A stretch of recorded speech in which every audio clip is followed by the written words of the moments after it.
Yeah, we've got two talks this event, as you probably saw advertised.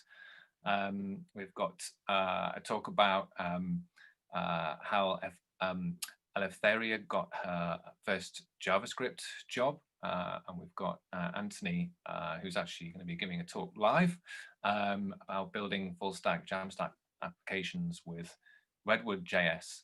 And I believe there's going to be some live coding. So yeah, looking forward to that. It's going to be awesome. Yeah, just a couple of things really from me before we dive into the first talk. So massive thanks to Pusher. So Pusher have filmed our events for a long time now, years, I believe, and always done a fantastic job of capturing some great moments, some great talks, and publishing them on YouTube and other channels. But I think this year they deserve, particularly great credit for basically helping us run these events online, which is kind of tough, actually, as I'm sure many of you know. So yeah, really appreciate that. For those of you that don't know what Pusher is, it's real-time functionality for web and mobile applications. Believe it has a hosted service, there's APIs, and it auto scales. So yeah, really powerful toolkit. Check it out if you haven't seen it before. So I just thought I would do a brief intro where I review 2020. I'm actually going to do maybe a slightly longer version of this when some of the surveys that are done each year are published, which will probably be more like January. But there's some interesting material out there already at the moment, which I'll just briefly talk you through.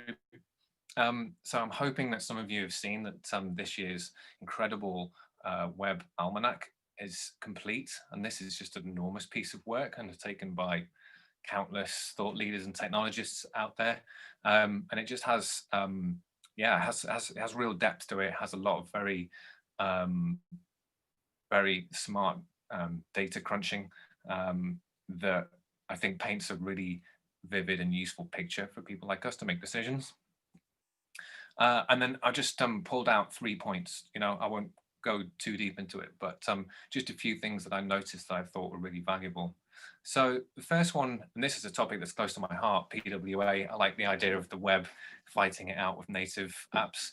But it was depicting trends for PWAs over time. It's based on service worker installations mainly, but yeah, it's showing you here the percentage increase in service worker installation, which looks really promising. Hopefully that that graph will actually get above the 1% next year. So it is focusing on a very small percentage of total cases, and so you could conclude from that actually, okay, so it's gaining in popularity since 2017 to now, but it's still in very minor use. However, what I would say is that if you look at the data a different way, actually 16.6% of web traffic uses a service worker. And this is because, high traffic websites tend to use service workers more. So if you think about some of the kind of really big applications out there that are being, absolutely hammered all the time for data that is really easy to cache, data that can be made available offline, and all the other good things that service workers can offer. Yeah, they're doing it. They're seeing the benefits. So I thought that was interesting. Excuse me. And then the next item that I thought was really noteworthy was this pie chart of the number of sites that are actually using async and defer, and yeah, an enormous number apparently use neither. And I suppose someone might say, well, okay, we don't need to do that because we've just put the script tags at the bottom of the page, and most of the HTML is going to be done by the time we get to that script tag. And that's fair enough. There is of course truth in that, but it's interesting what Tim Kaldek says about that. He says, considering that defer provides us with the best loading performance by ensuring downloading the script happens in parallel to other work and execution waits until after the page can be displayed, we hope to see that percentage a bit higher. So yeah, I guess he's kind of a little bit disappointed that defer isn't being used more. But I thought it was interesting to show this because, you know, I see defer and async all the time, and maybe I'm in a different bubble. And then, yeah, going back to what I was saying about the, you know, the annual surveys and you know, sort of stock taking exercises that go on each year. The rising stars of 2019, which I talked through in January, I think this year, was really interesting because you could see that in terms of just pure sort of developer popularity, Vue had come out way on top. So this was number of new stars since the year before. And you could see that Svelte was doing pretty well too. And I actually can't give you the 2020 results, sadly, but I did message the author, Michael Rambo, and he said that he was, well, he was delighted to hear from someone who was interested in his work, and said that, you know, if people see value in it, he's actually going to put together 2020s. So hopefully, yeah, hopefully the product of my messaging him is going to be that we can talk about that in January, because I'd really like to see what these trends are, as I hope and expect you would too.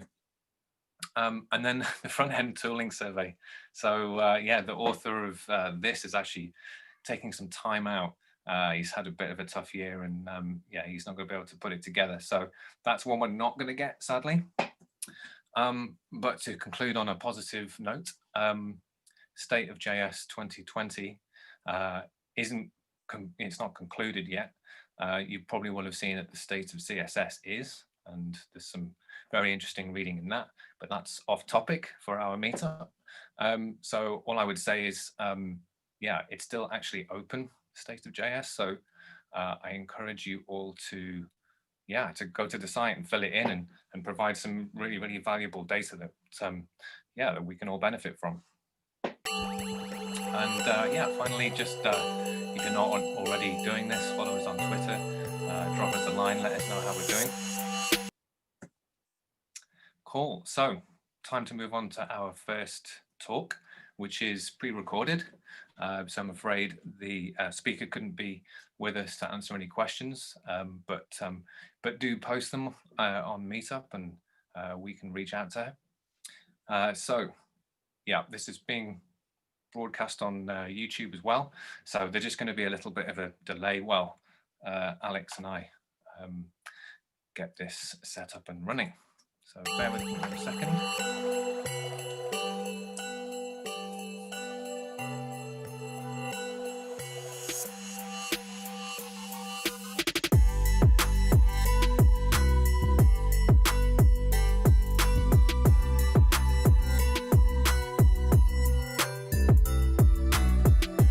Hello everybody and welcome to my session. My name is Eleftheria and thank you very, very much for the invitation. It's an honor being here and talking to this lovely event. My session is all about how I got my first developer's job, JavaScript job. Before we begin with that, please let me introduce myself. My name is Eleftheria. As I've already mentioned, I'm coming from Greece. I'm a front-end developer, content creator, and also a master's student. You can find me on my social media. Feel free to catch up with me on Twitter. I'm quite active there, but also on email or on Instagram too. Alright, and now let's get started. So in this session we will talk about my coding journey and how I eventually got my first JavaScript developer's job. We will continue with some tips and techniques of habit formation and how that can help me or even like you. And last but not least, about dealing with stress and frustration. Alright, let's get started. So, my coding journey. I graduated from an engineering university, which means that I did a lot of maths, a lot of physics, a lot of electronics, but not so much of coding. I realized that I wanted to have a coding job because I did some internships. I did one internship in Greece and another one in the Netherlands, and I had some internship working as a front-end developer, but I was looking through different kind of jobs, and I was saying that I didn't have all of those things that they were asking for. I actually didn't have any of those things. So one day, as I was doing my internship abroad, I started reading an article. It was on Medium. It was written by the creator of the challenge 100 Days of Code, named Alex Calway. And in this article, he was saying how you can take part in that particular challenge and what are the benefits of this challenge. And as I was reading that article, I thought that this is exactly what I need. So I was like, challenge accepted. So what I had to do in that challenge, it was to code for 1 hour every single day for 100 days. And I should upload all my code in GitHub, which that eventually would help me to build a portfolio. By that moment, I didn't have a portfolio. I didn't even know what GitHub was, and I was like struggling a little bit with that. But also, like, the third point was to tweet using the hashtag of 100 Days of Code, and also encourage other people to take part in the challenge or support them in their projects. By that time, I was not even using Twitter, so I had a lot of things to cover. I started eventually doing all of those things, and the first question that I got from other people was, yes, but what do you code? What do you like to do? Well, I like to do a lot of things, and thankfully there are also a lot of different ways that you can learn, that you can take inspiration from. And for me, some sources that I used was like online education platform such as Udemy, Udacity, Pluralsight, and numerous other sites, obviously. Then YouTube, which YouTube has a lot of quality content, and you can find things even if you're a beginner or a more advanced person. Then there are like online communities like Stack Overflow, hello, but also some Discord servers, some other channels that you can go, like have a question, and people like usually very gladly they will give you an answer. There are also some other coding challenges.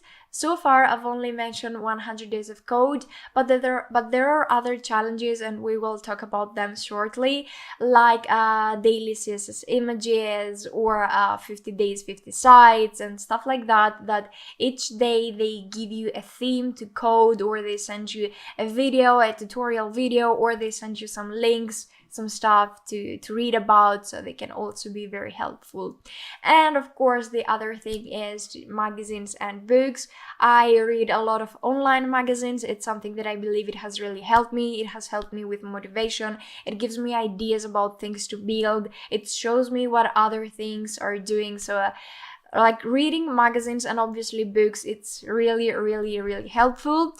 If you want to be a JavaScript developer, or if you're interested in JavaScript and you're still in your very first steps, I would suggest you the A Look into JavaScript. It's an amazing book that I believe everyone should read. And also, from the other hand, if you are struggling to find inspiration for your projects, again, there are numerous things that I would suggest you, and some things that have really, really helped me is, as I said, reading blogs, browsing different forums and publications through Medium, through DevTo, through Hashnode, HackerNoon. You can find literally so many things which are free, and you can adjust your level. Again, either you are a beginner or a more advanced person. And obviously, like, go to meetups, attend to meetups and conferences, which I'm pretty sure that you're already doing that since you are watching this session and you are here. Now, the other thing was what exactly I wanted to learn, because as I said, my goal was to be a JavaScript developer. So I thought that I should start from the basic things. And for me, those basic things was HTML, CSS, and JavaScript. But I should also learn Git and GitHub because I was seeing everyone using it. the challenge said that I should use that, but I had no idea how to do that.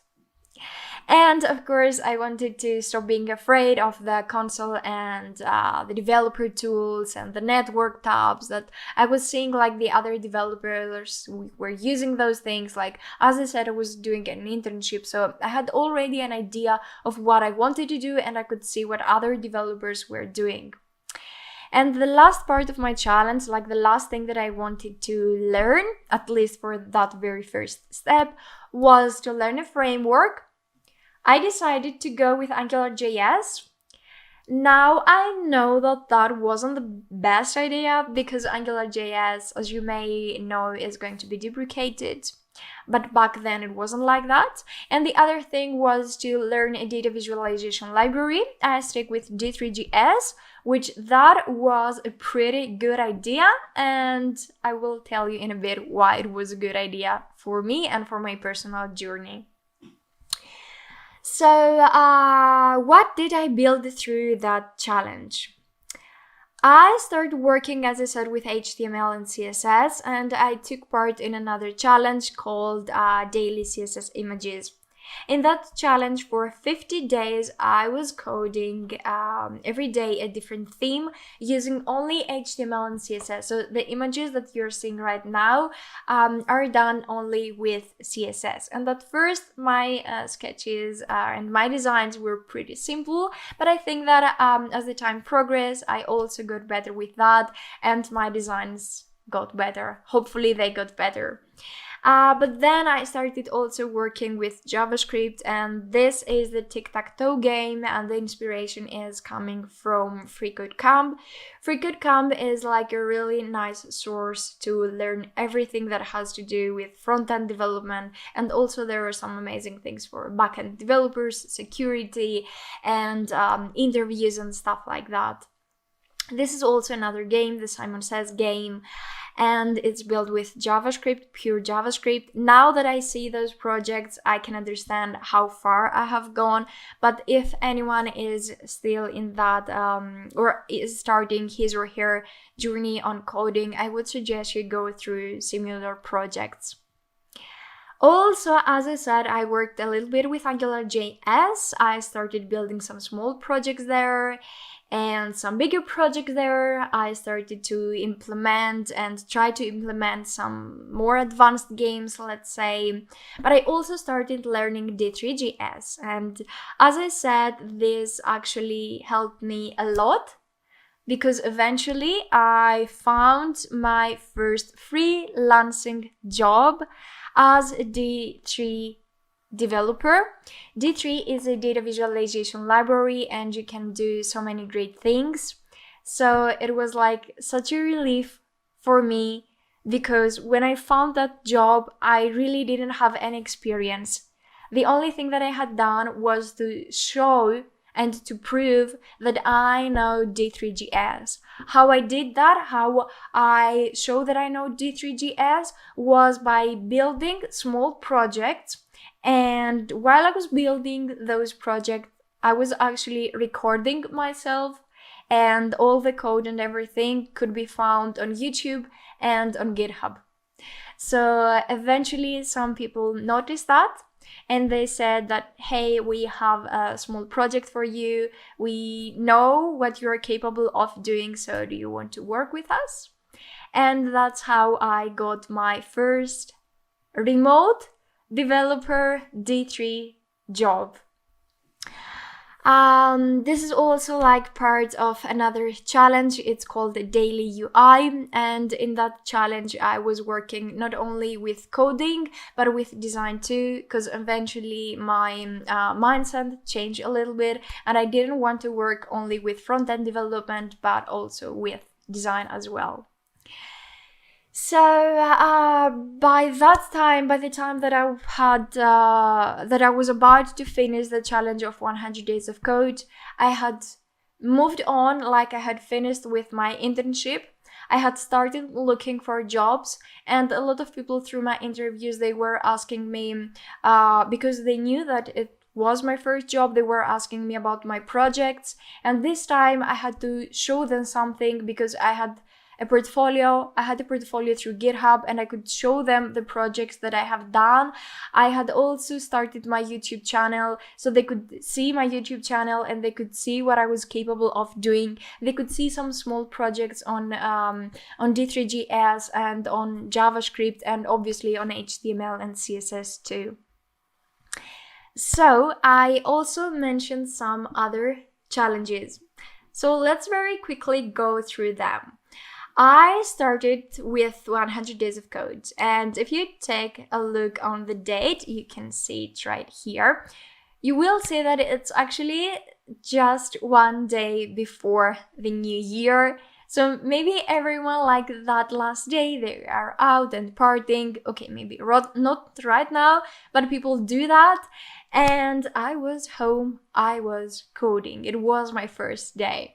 And I also did another challenge, the JavaScript 30, the daily CSS images, which again, if you take a look on that date, it is on Valentine's Day. So maybe I also didn't have anything better to do. And eventually I kept going with other challenges and other challenges and other challenges. I did quite a few of them. I know someone could say that I'm a bit addicted to them, but I just like it, and it really gives me a boost and a motivation on keep going. So I start also talking a little bit with motivation and inspiration. And as I was using Twitter more and more, people started asking me that particular question, like how can you be so inspired, or what motivates you to keep going and keep doing all those things?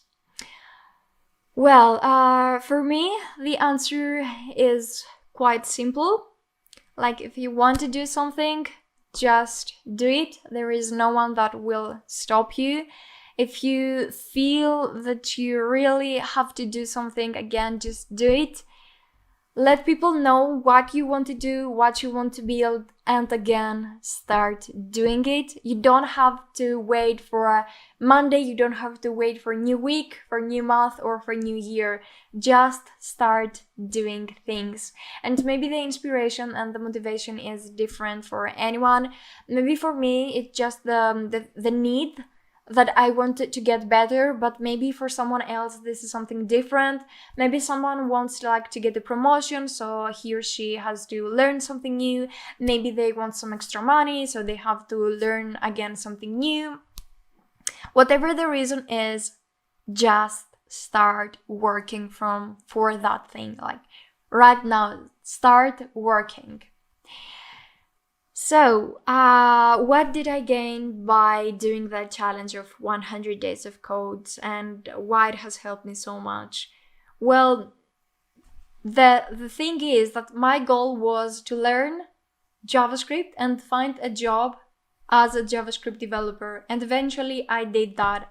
On the last days of the challenge, I found a job in my city. It was like a nice job. It gave me so many things, and it was my first job. But upon that, I started building more and more.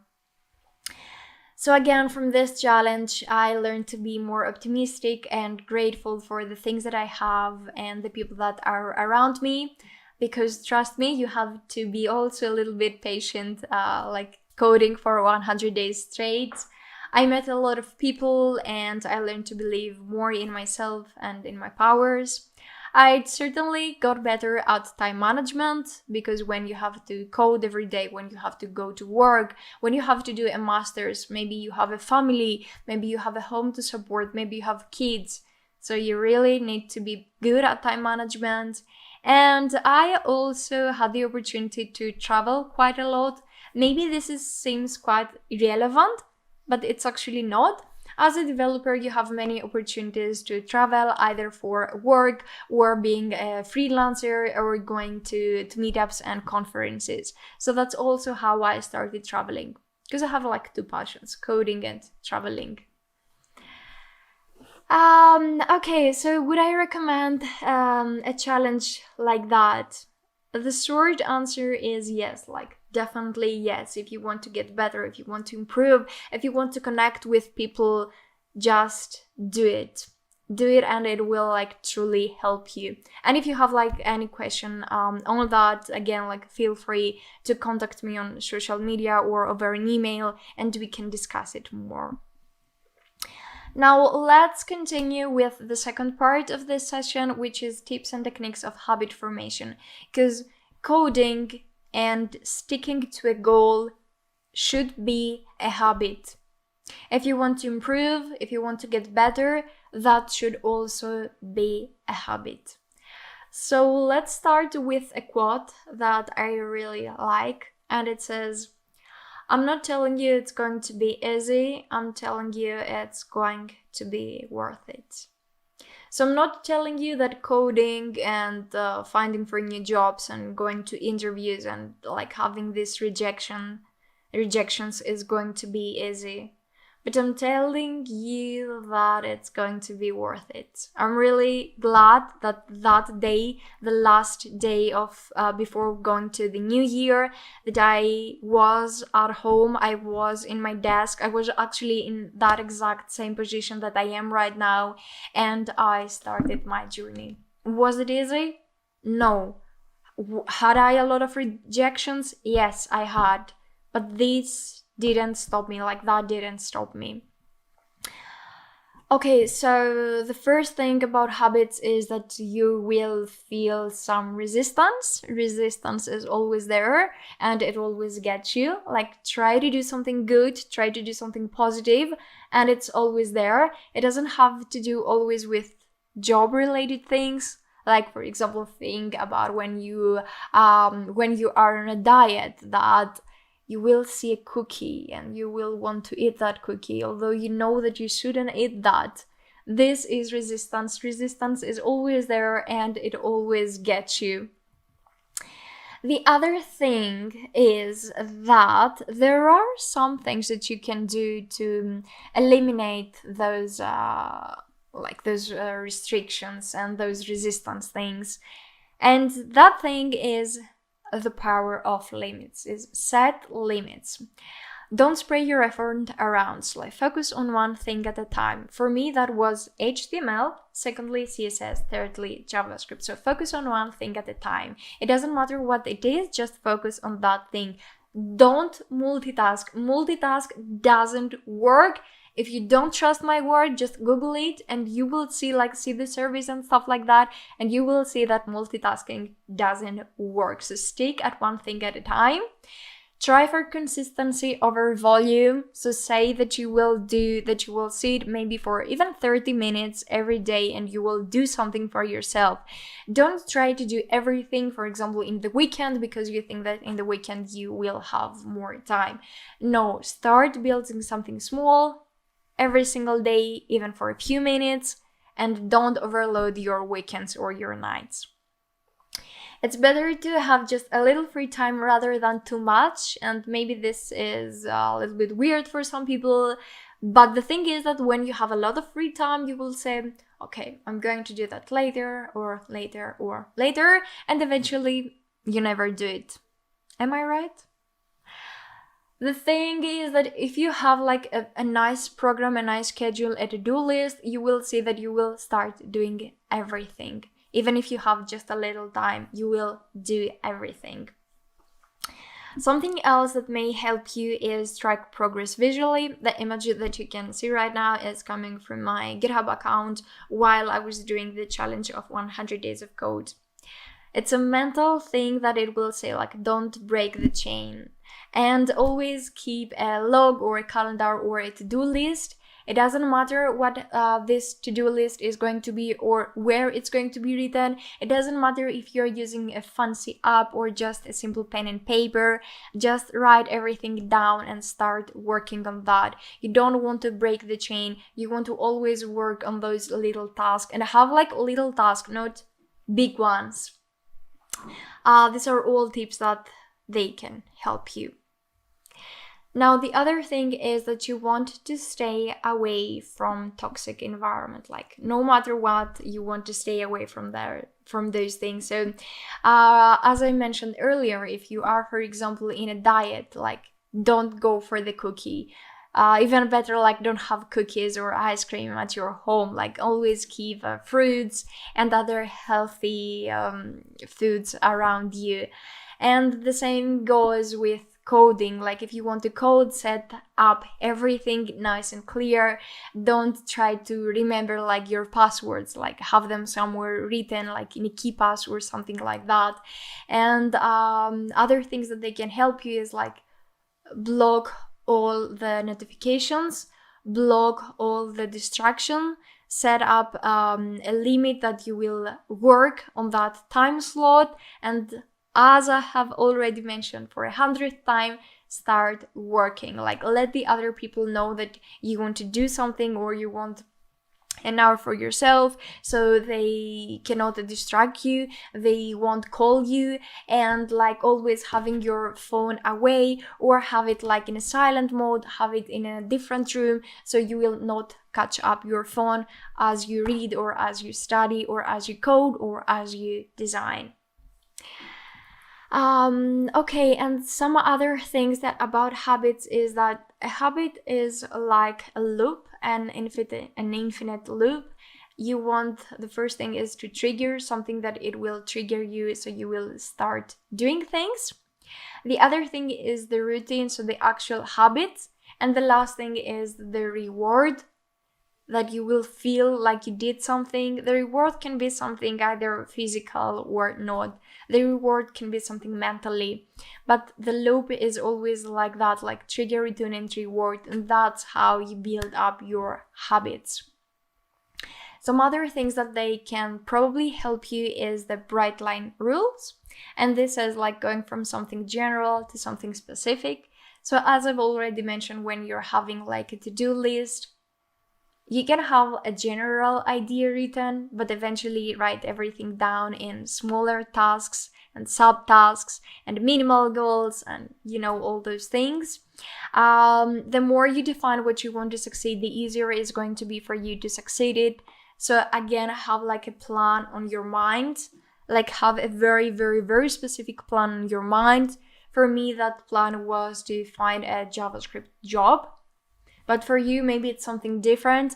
Maybe it's like, I want to get a promotion. Okay, how am I going to get that promotion? Do I need to learn something new to impress my boss? Do I need to do another project? Do I need to get better at time management? What exactly is that thing that it's going to help me to get that promotion? Like always work on the small things that eventually will build up. Some other things that, again, they can help you is the keystone habits, which leads to the development of multiple good habits. So if you see something that works, you will not break it. If you see, for example, that diet is good for you and you see that you're losing some weight, then maybe you will think, okay, I will continue that. And not only that, maybe I will start also working out, so I will also see more results on myself. Make that habit so small that you cannot like forget about it or deny it or say that I won't have the time to do that. Make it so small that you cannot say no. Now, something that a lot of people will say is that, okay, yes, Eleftheria, all of those things that you say are nice, but I don't have the time to do those things. No, my friends, you are wrong. We all have 24 hours, but the way that we are using those hours may be different. So I hope that I can help you with that as well. Claim back the time. Like, be ruthless about what you want to do. Be very, very specific about what you want to do and about what you want to learn and how you will achieve that. Change only one or two things at a time. So don't try to do everything simultaneously. This is also why New Year's resolution don't work, because you will write down a lot of things and eventually you will forget about them. So just stick to one or two things at a time and have them somewhere written in front of you all the time. I'm not kidding, just do it and you will see the progress eventually. Start from something small that it can go wrong, and have a minimum standard, and from there you can always build on. Like, for example, say every night I will wash the dishes. Like every night for 5 or 10 minutes I will do the chores. Like, do something which, even if it's so small, you will feel accomplished because you did something. And now something else which is about time, and hopefully it can help you, is doing two opposite things at a time. So maybe you want to learn a lot of things, but try learning two opposite things. If you want to be like a developer, don't go for, let's say, JavaScript and Python, because these are two similar things, and if you are a beginner, your mind can't process those little differences. But go for Python and, I don't know, Java, which are two completely different things, and your mind can process those differences. Or about like playing the guitar and learning or studying maths. These are again like two opposite things that your mind can adjust better. Something else that it has to do with time again is some time concepts, like the Pomodoro technique. It's something that I use all the time. If you're not familiar with the Pomodoro technique, it basically says that you set up a timer for 20 or 25 minutes and you're super concentrated on that time slot. You will not touch your phone, you will not browse in the internet, and then you will take only like 5 minutes as a break, and you will continue with 20 or 25 minutes, and eventually you will repeat this pattern as many times as you can. And the other thing is the Pareto's principle, which in the Pareto's principle, it says that 80% of your output is coming from 20% of your input. This is really, really important because it helps you understand where your focus should be. Okay, and now another quote that I really like, that it has to do with consistency over quality, that we've already talked a little bit about. It's part of courage is simply consistency. If you think that something is working, why would you stop doing it? If you see that learning, that doing projects, that logging everything on GitHub is something positive, why would you ever stop it? Just continue doing it.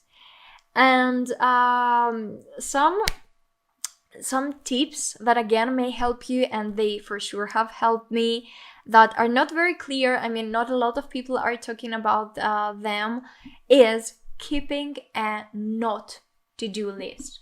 So I know a lot of people have mentioned before, keep a to-do list. I have also mentioned that. But what about keeping a not to-do list? Why is this important? Well, it's freaking important because having in a paper like in front of you the things that you shouldn't do will again help you not doing these things. So it can be something like, I will not eat ice cream at 11 in the evening, I will not watch TV for more than 1 hour per day, or like I will not leave the dishes unwashed in the evening.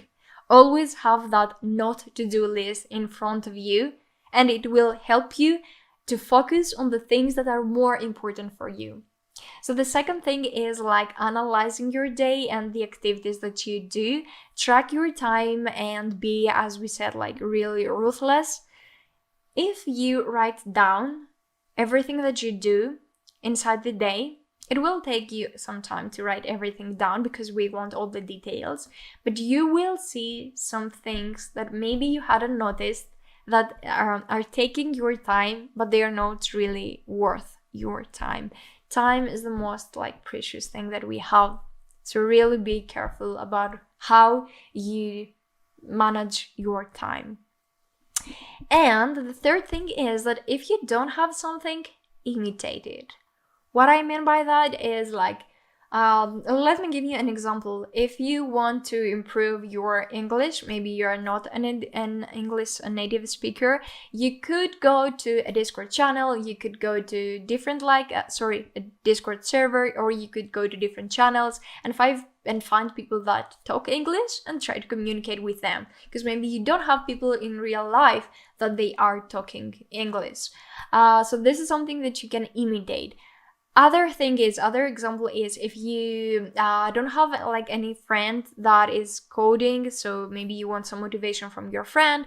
Again, you can go online, you can find so many people that are coding, you can find them on Twitter, on LinkedIn, on different servers and channels, and try to have like a conversation with them. So even if you don't have someone in real life, again, you can find someone over the internet. Okay, and another quote that's coming from Steve Jobs, and again, like I really like, it says, "Great things in business are never done by one person. They are done by a team of people. They are done by a team of people." This is about community and accountability. If you have a goal, make it public. You may be afraid of doing that. Okay, I get it. But if you do something public, then you will afraid what will happen if I fail. And this small like fear will eventually help you to keep going and keep pushing. Connect with people not because you have to, but because you want to. And don't ignore people or situation. Don't say I will go to that meetup the next time, or I will log into that event the next time. Don't wait for the next day. Don't say I will talk to that girl the next day or to that boy the next evening. Just start doing things now. And the last part of this session is about dealing with frustration and stress, because I mean, it's a situation that we've all been there. Again, a quote that I really like, it says, "It's not the strongest of the pieces that survive, not the most intelligent, but the one most responsive to change." So the key word here is responsive. Dealing with problems at your workspace. So maybe you have problems with your colleagues or with work itself. Like, what will you do in those situations? Try to learn if it's only you. Is it only you that you have those problems with your colleagues or your boss? Talk to someone. If you're afraid to talk with someone that it's already at the same position as you or at the same work as you, maybe you can find like ex-colleagues through LinkedIn and try to chat with them as well. But like, leave toxic places at any cost. If you see that something is not working, like, leave that place immediately. It doesn't worth it. Every single day counts. Now, some other thing is that people sometimes they afraid that they are not like smart enough. But something again that may help you is learning how other people starting their careers. And so far, like I told you, my career, how it started. I know that coding is hard and it's complex, and if it was easy, like everyone would do it. Don't compare yourself to others, and like learn that like you have to know that in your first job maybe they will not take you because you are that amazing coder. Maybe they will take you because you have other skills, like you are good in communication, maybe you are good at understanding things, maybe you have humor, maybe I don't know, maybe they just like you and they want to hire you. So it's not always about the hard skills, but the soft skills play a big role too. Now, what about dealing with learning and how to speed up the learning process? Well, there are some things that you can do.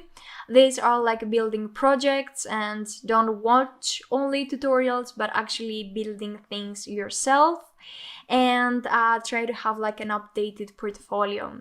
Some other things that they can help you is creating a sustainable plan and working on that plan like each and every single day. Don't be afraid to put yourself out there. So try to write articles, maybe record yourself and upload videos on YouTube, tweet about your progress, and use social media in your advance.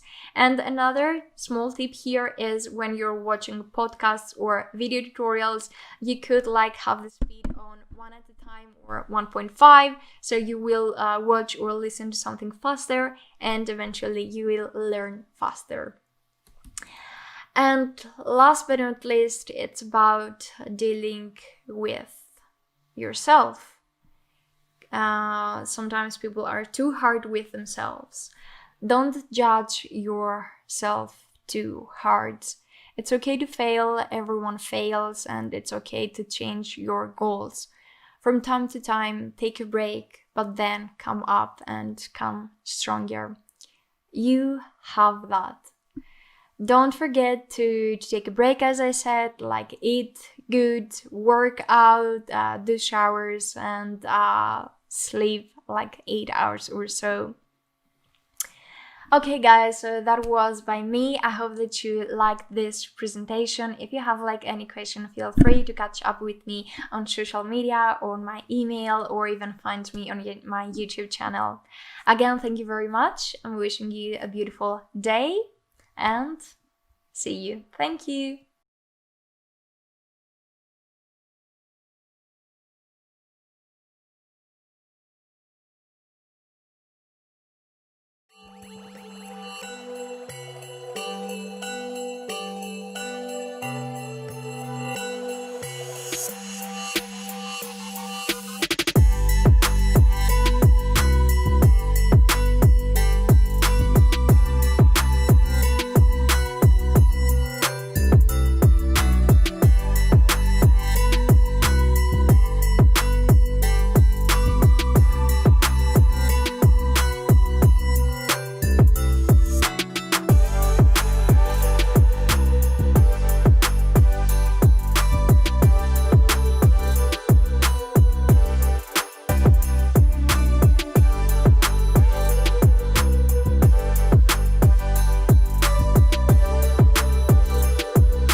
But yeah, I really appreciated her putting it together. And yeah, from time to time, we like to make sure that there are talks that speak to people who are less experienced or who are just starting out, and that we don't always go super deep and super geek.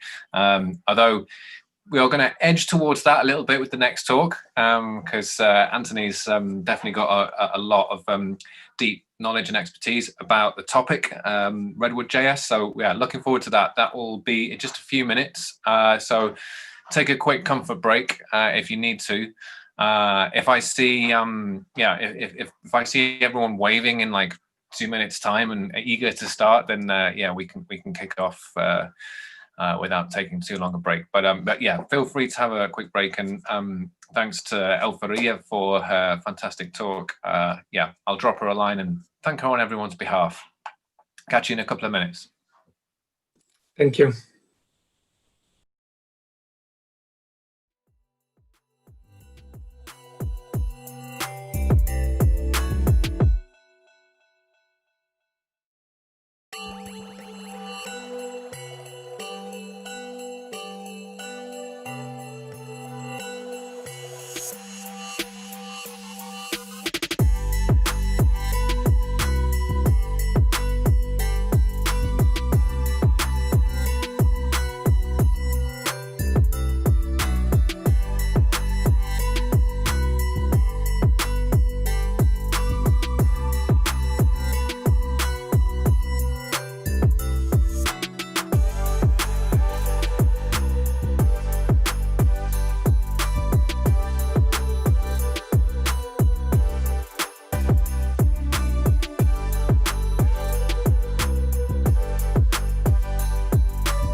Pleasure, pleasure. Are you in the UK or elsewhere at the moment?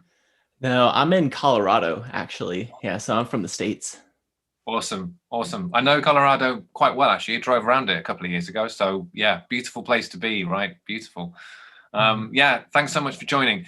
So you're going to talk to us about RedwoodJS. So yeah, I'm sure there's a lot of people on the call that are really interested in this, and Jamstack is a topic that's come up many times. So so yeah, whenever you're ready, please take it away. Alrighty, let me go ahead and get my slides up.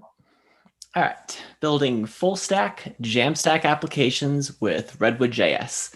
My name is Anthony Campolo, and if you want to find me online, my general handle is AJCWebDev. So that would be on Twitter or Dev2 or GitHub. Now, Redwood is what we call a full stack serverless framework for the Jamstack. And there's a lot of kind of like buzzwords here. And the kind of simpler definition that I like to use is that Redwood is a program for generating web apps. The idea being that it's for interactive data type manipulation applications that can be built really quickly. And it was created by Tom Preston-Werner and Peter Pistorius. They originally were working together on Chatterbug, which is a language learning platform. And they were using GraphQL and React and just struggling with kind of figuring out how to create an application in this way. And this framework has kind of emerged out of conversations between them of what type of architecture they're looking for. And they brought on Rob Cameron. He's helped out with the tutorial and with lots of other things in the framework. He's also doing repeater.dev. And then David Price is the general community manager for the project. And this was the original core 4, but now there's actually a larger expanded team. The core team is now these 12 people. So the project is growing. There's a lot of people who are involved and who are really passionate about it. This is the kind of big picture view of what Redwood is. The really important stuff is on the left where it says Redwood Codebase, and you have a front end and a back end. So your project is one what you call a mono repo with 2 main folders in it, a web folder and an API folder. So let's just look at the web folder first. If you've ever used Create React App or Gatsby or Next, it's a similar setup with pages and layouts. And there's an index.js and index.html to load in your kind of single page application. The pages is the kind of main way that you're going to organize your project is you're going to have pages. And with each of these, there's going to be a command written underneath. So the command is what generates this page that we see here. Yarn Redwood, that's what the RW stands for, is what all the commands start with. And then G is short for generate. We're going to see a lot of different generate commands that generate different things. This being an example of a page that we generate.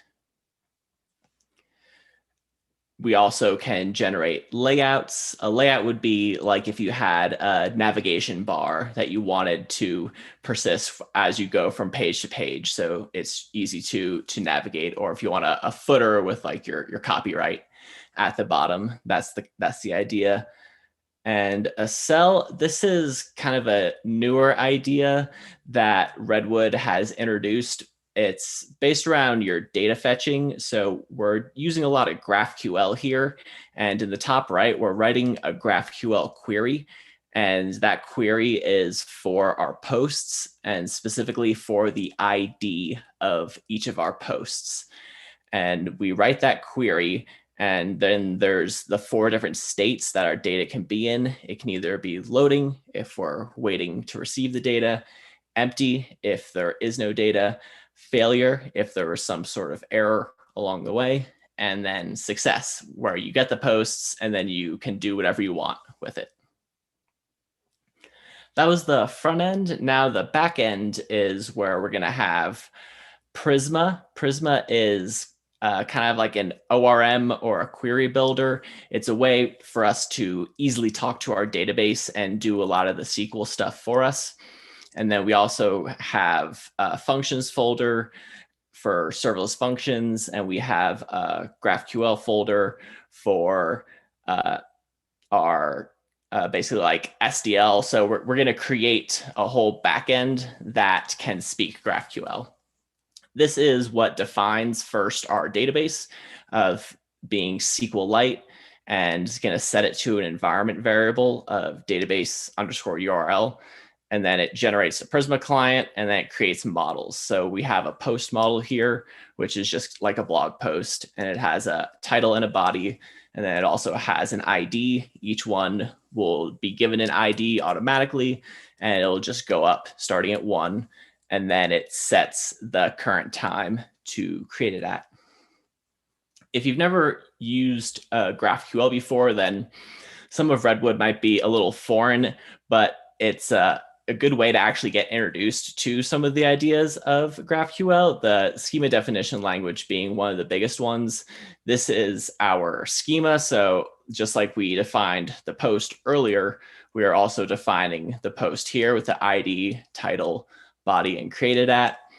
And then we're defining our query as well. So our query is for posts, and it returns an array of each individual post that we have. And then you can also query for just a single post by giving the ID of that post. On the right, that's then for our mutations. Not only can you query for data with GraphQL, you can also create, update, or delete things as well. So it's can do all the kind of CRUD capabilities through GraphQL.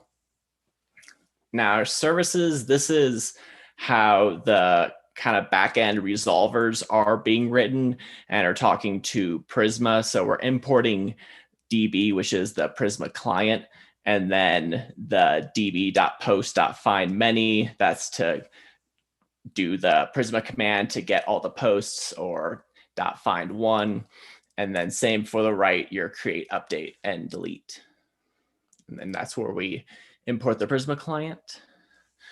This is what kind of wires up all of your backend into one GraphQL handler. So most of this stuff in the backend, you don't really have to worry about. It all gets generated for you. You don't write any of this code, and I'm just showing it to you to kind of get context. Most of what we'll be writing will be more so in the front end, and then the generators kind of create a lot of things for us. Cool. So that is the slides. And now let's take a look at project. So first off, let me hide some stuff on my screen. There we go. Okay. All I've done so far is created this project. So I ran this command yarn create redwood-app and then period / and that's the name of the project. It creates our project, gives you some nice little info about community and where you can get some resources. And this is our project here. So let's go ahead and get our development server started. So we're going to do yarn redwood dev. And our development server is going to start on localhost 8910. And this will be already set up to watch our project. So as we make changes, it will automatically update itself.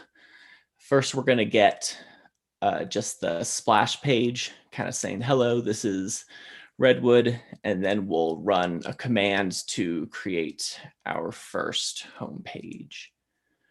All right, so there we go. Welcome to RedwoodJS. And now that we got this going, let's also go ahead and get a Git repository set up, because what we're going to do is we're going to end up deploying this. So this will initialize our Git repository, add everything, and then commit everything. And we're also going to create a repository over here, which will be rw-js-monthly. And this is just going to be a blank repository that we're going to then push our project up into. So we're going to set the remote. And then push to origin. And if we go back here now and refresh, we will see our project. So this is just a blank Redwood project that we've generated. Cool. Now let's actually start building some stuff.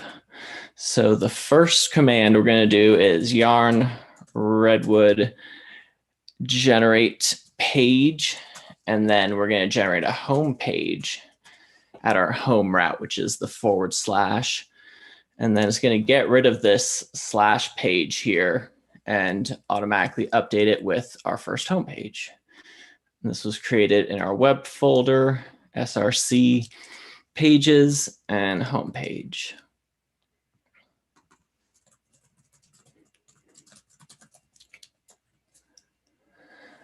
So if we make a change and we save, then we will see the change on the right. Cool. Let's generate another page. Yarn redwood generate page about. And this time, we don't need to even specify the route like we did with the /, because we want it to be set to the about route and also the about page. You'll also notice that we're creating a couple other files here. Each one comes with a .stories for storybook and a .test for just testing. So this is now our about page. If we go now to /about, we have our about page.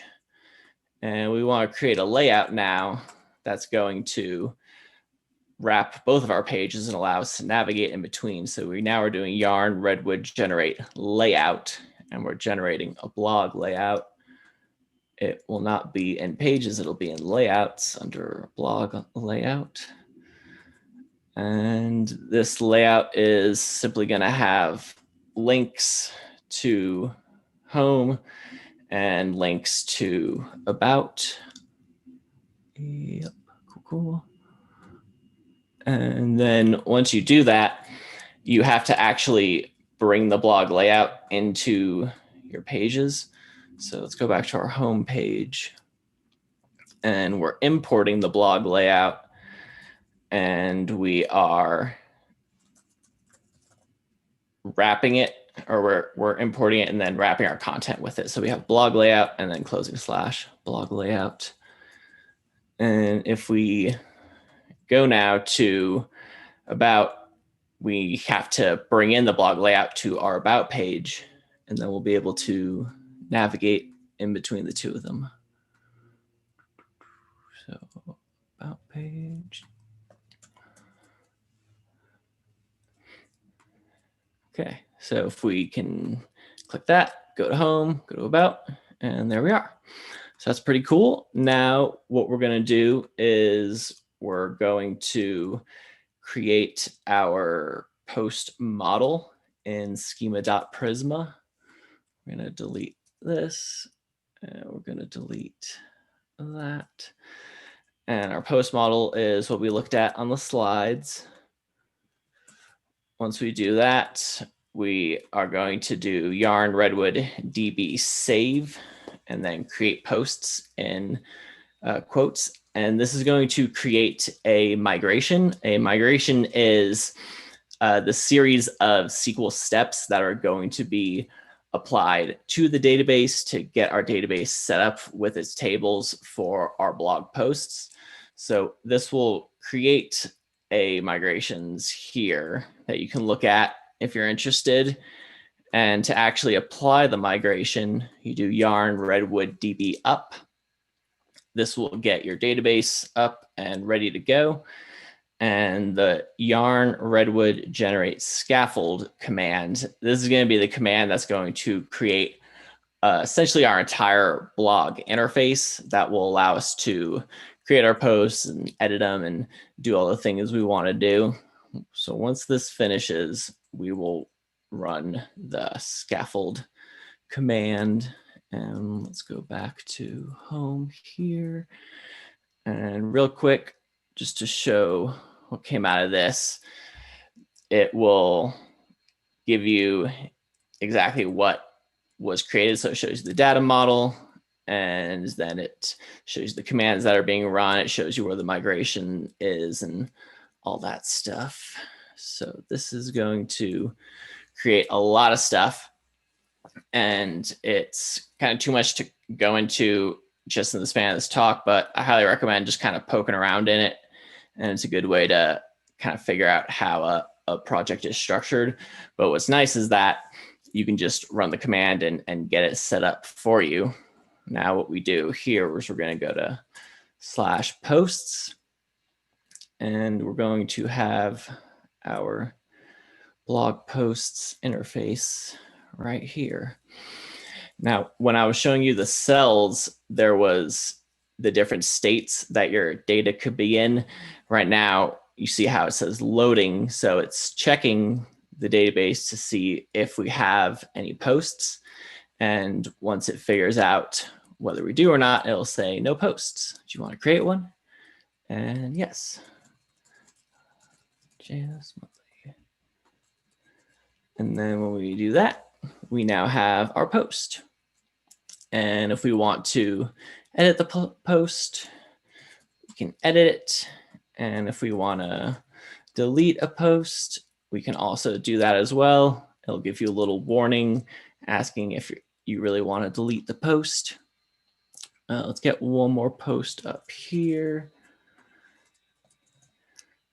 And now what we want to do is we want to create a cell that's going to allow us to render all of our blog posts onto our home page. And this is now going to go into the components folder and blog post cell, blog post cell.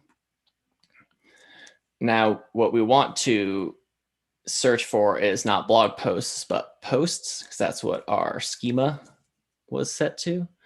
So if we do that, posts and posts. Now, right now, we're not going to see anything because much like the blog layout, once you've created it, you have to actually import it into the page you want to see it in. So we're going to import this into our home page, which will be like so. So now we have our blog layout, but we have blog post cell. And we'll get that right there. Okay. So what we're seeing now is we're only seeing the ID, and we're being given the type of the thing we're getting, which is a post. Now, the reason for this is in our blog cell, right now we're only asking for the ID. We also want the title and the body and the created at. Now we'll be able to see everything. But if we really want to style it, make it look a little nicer, we can do that here in Success. This is taking the ID, setting it to the key, creating a title in H2, putting the body in a paragraph, and then creating a little div for the time created. All right, there is our blog. Now, what we really want to do, though, is we want to put this blog on the internet. This is going to set up our deploy for Netlify. There's also a similar command you can use for Vercel. And this is really nice because it gives you your build steps automatically in netlify.toml. While that is going, there's only one other piece of configuration you have to do, and you have to change your database from SQLite to Postgres. And that's all you got to do. So this was the netlify.toml that was created. It has a build command, and it sets up our database. It has a folder to publish your assets and redirects. So now that is all set up, you want to not forget to actually push all this stuff. So we're going to commit, and we're going to push that up to the repo that we created at the beginning. We're going to use Netlify to deploy the front end and Heroku for the Postgres database. And all this is on the free tier, which is pretty nice. So we're going to go new site, select GitHub, type in your repo, and select the repo, and it will automatically include the build command because you had that netlify.toml. That'll take a little while to deploy. So while that's going on, let me also turn this off. Okay. Create new app. We'll call it RedwoodJS monthly DB. Create that app. Once you have created the app, gotta re-authenticate. Once you have created the app, you're going to go to resources and then just enter Postgres for add-ons. Postgres. There's a lot of different options. We just can pick the hobby dev free and submit order form.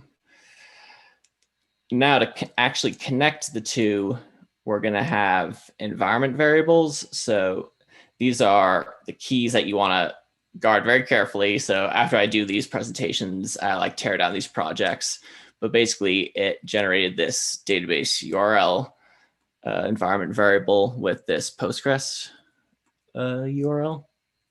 And you go to your site settings, and you go to build and deploy. Scroll down, and you will see environment and environment variables. You type in the name database underscore URL. And then there's one other thing that you want to make sure you don't forget to do, which is set the connection pool. What this is you want to make sure that your app isn't connecting to your database multiple times is basically what this is. And so we're going to set the connection limit to 1.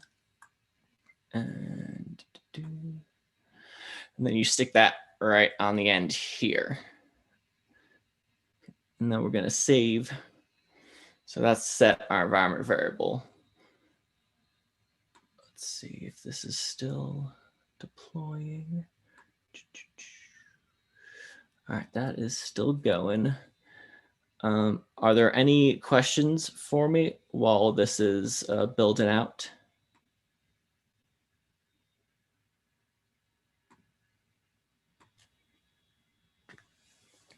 Yeah, I have a couple, Anthony. Cool.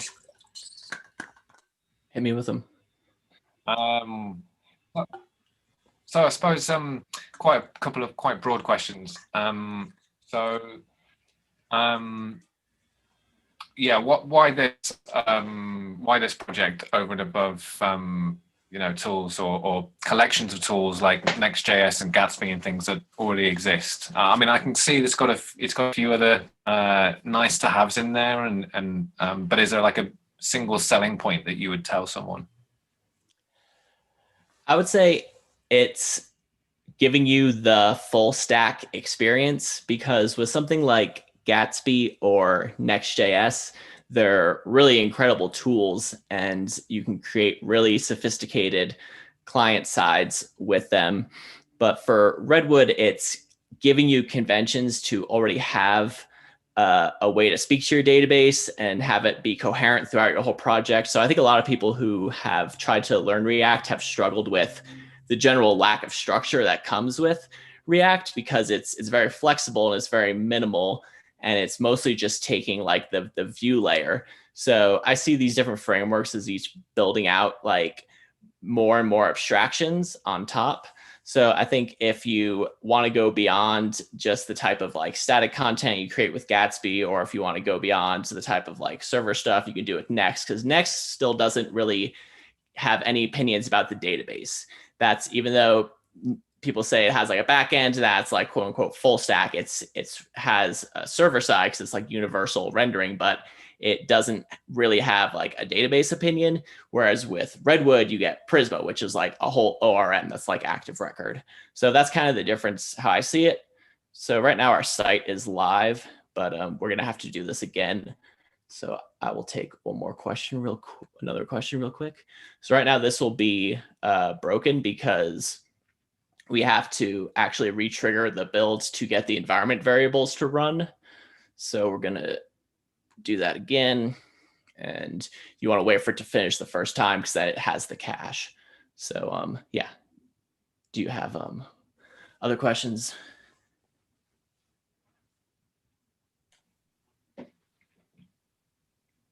If no one else has got a question, I'm going to dive in with another one. I saw that it's a lot of the files that you were demonstrating were JS. Does it support TS? Does it support TypeScript? Yeah, it's getting to the point where almost the entire framework has been converted over to TypeScript. It's sort of been a gradual process because it was originally written in JavaScript, and then there was a lot of people wanted both like kind of types. They wanted to be able to write in types, and they wanted like kind of types if they're contributing. So it's been basically kind of like piecemeal, breaking pieces off and making them TypeScript compatible. So that's work is ongoing, but we're getting pretty close. So if you're into TypeScript, then like we're almost across the finish line there in terms of being like fully TypeScript compatible. But right now you can like write TypeScript and it'll work, you know. Cool.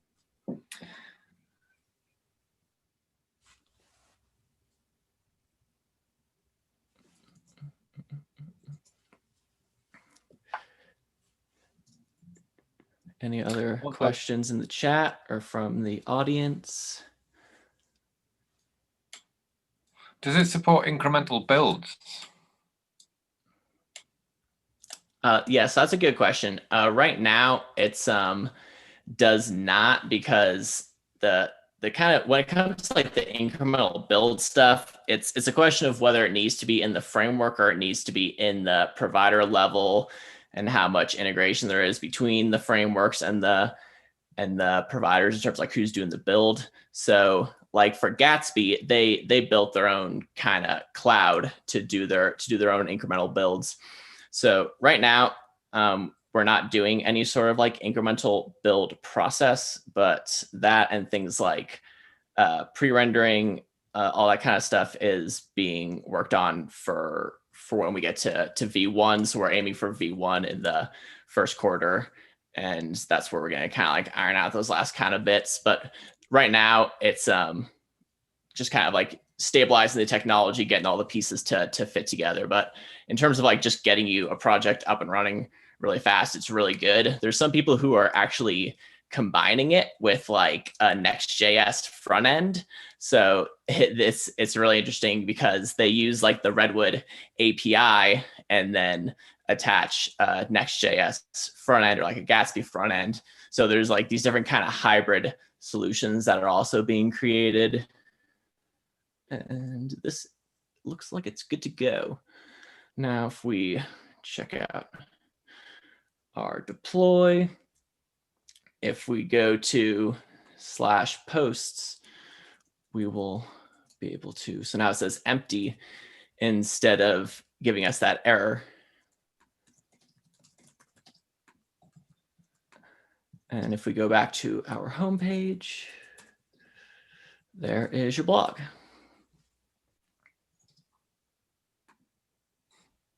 Cool. That is the whole presentation. Awesome. Thanks so much, Anthony. Thank you guys. Yeah, that was great.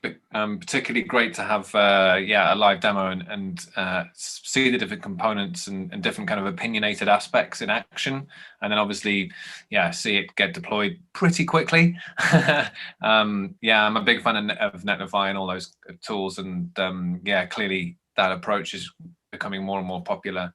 Has anyone else got any questions?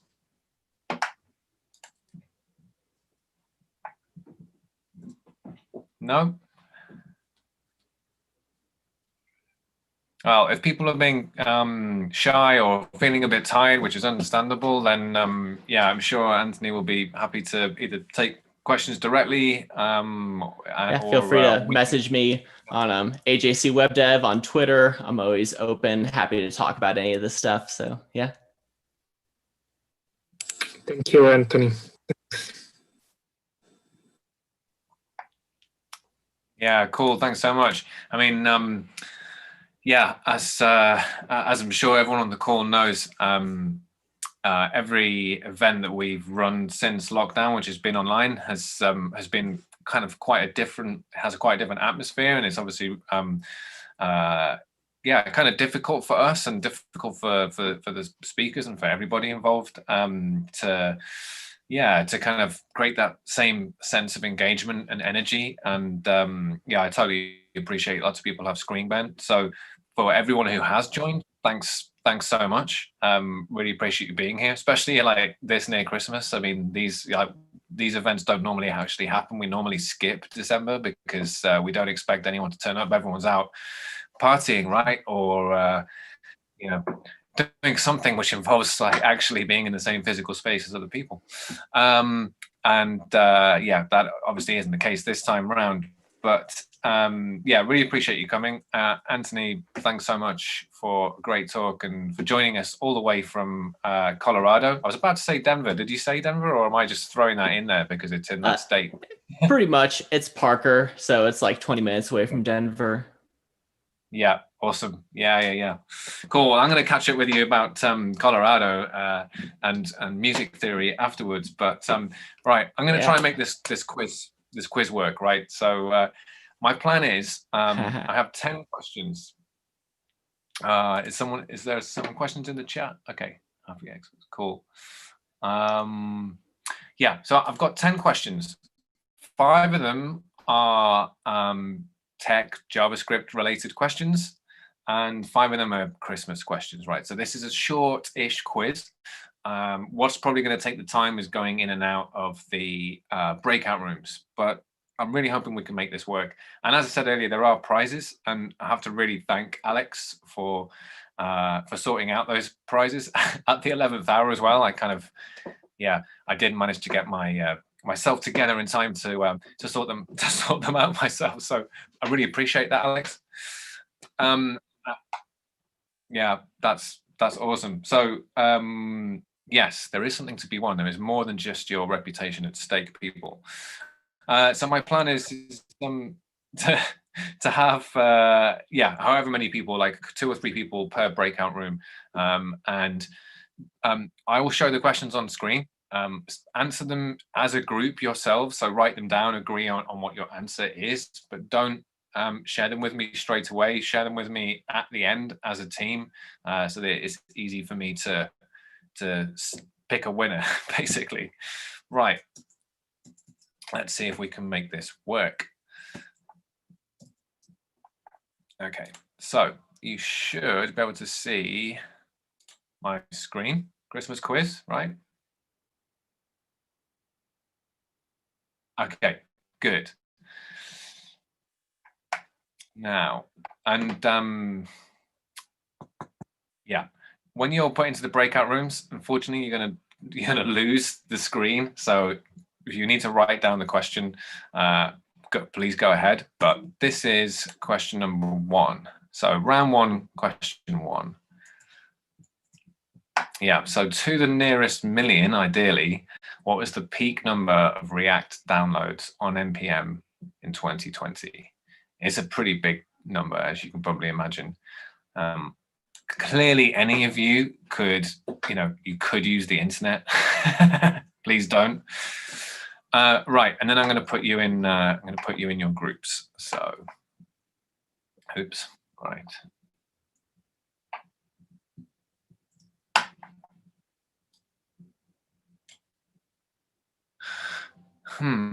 Okay.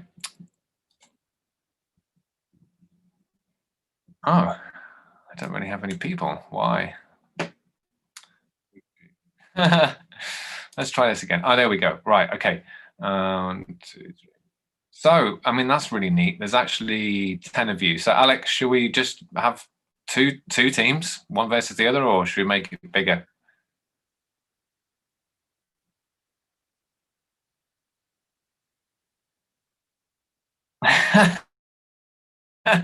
Well, yeah, fair. Well, I don't think it matters too much. And then, so Matt says he's useless at quizzes. So I'll tell you what, I'm going to swap Matt with Marco, right, to make it hopefully slightly fairer. Right, and then I'm going to open the rooms. So you've got, a couple of minutes to discuss amongst yourselves. Write down your answer.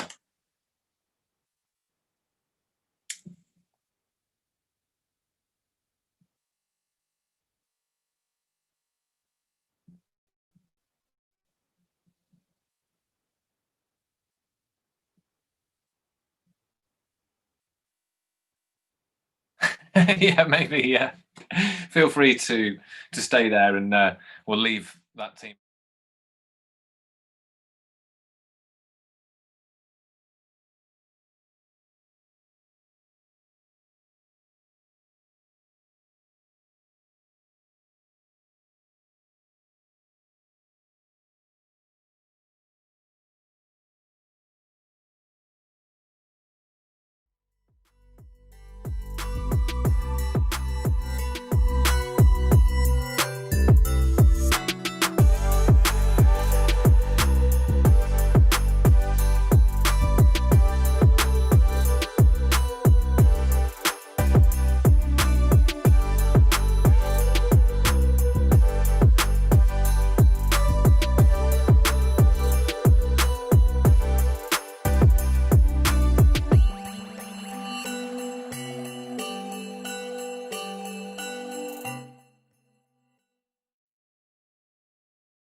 Right. Yeah, it says it takes about a minute for everyone to come back.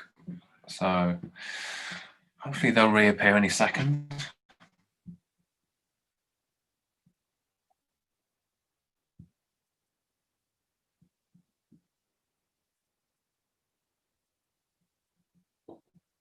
This is taking much longer than when we tried it out in our test.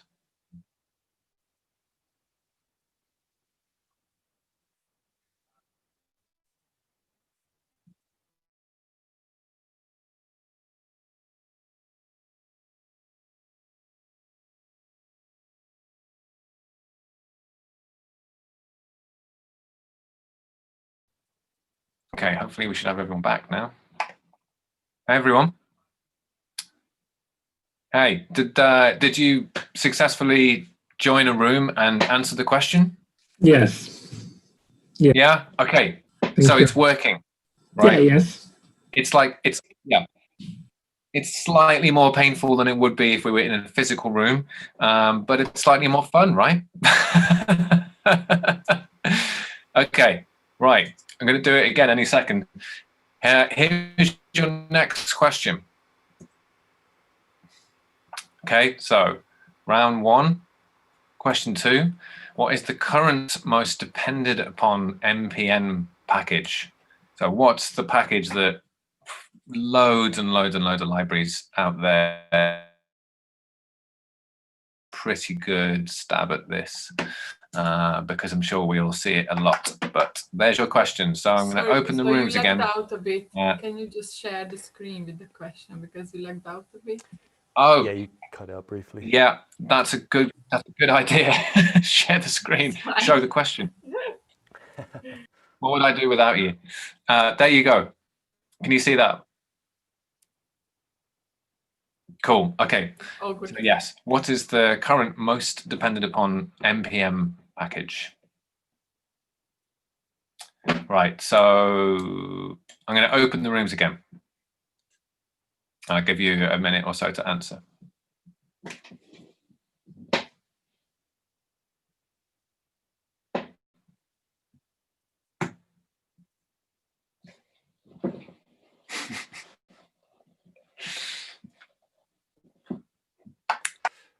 It's kind of working. It is kind of working, yeah. For some reason, Lucas is not being moved into the room, or maybe doesn't want to go into the room, which is fine either way. But Lucas, if you're, for some reason... That's fine. You do you, Lucas. It's all good. Yeah. If you want to join, Lucas, and it's failing, then let us know.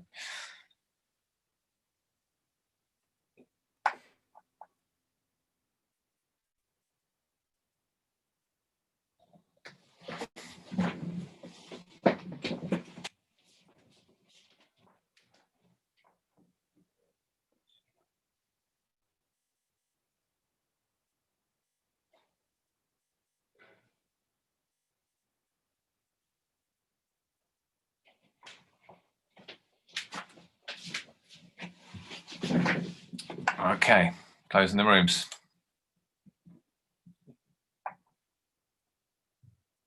What kind of difficulty level is this question? I'd say this is more of a 6 out of 10, whereas the first one was probably an 8. Okay. Quite hard to get. That's quite hard to guess a big number like that, isn't it? Yes. Yeah, they're kind of going to get easier and easier as time goes on. I mean, Christmas quiz. Everyone should be able to have a stab at the Christmas quiz. Yeah. How many questions are there?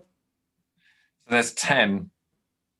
Yeah, I'll probably make the breakout slightly shorter for the Christmas quiz.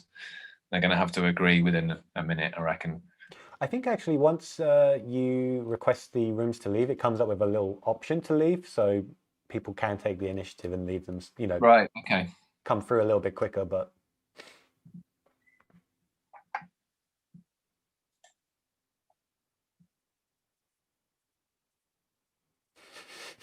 Hey, folks, you're back. Yes, Cool. yeah. Good. Okay. Hopefully you found that one, pretty straightforward. Okay. Question 3 of round 1. Right. Topical. What was the most popular Jamstack framework of 2020? Was it A, Gatsby, B, Jekyll, C, Next.js, or D, Hugo? Okay, so what was the most popular Jamstack framework of 2020?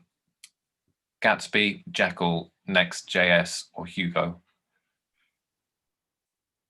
Okay, so popping you in the room again for a minute. See you in 60 seconds.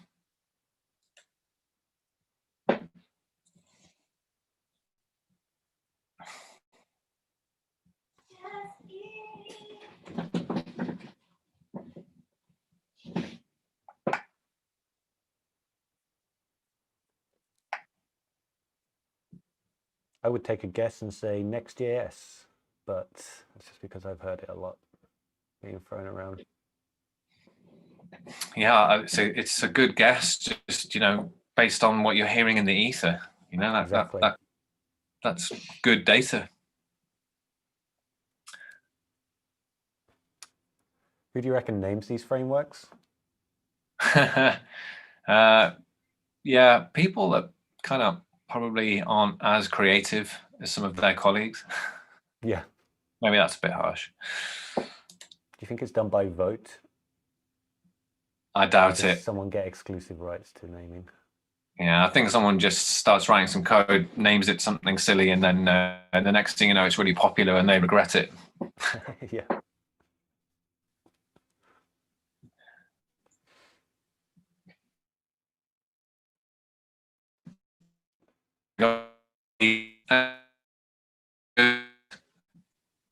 Gives me confidence that some good answers. I'm starting to worry a little bit that the quiz results are just going to be completely even.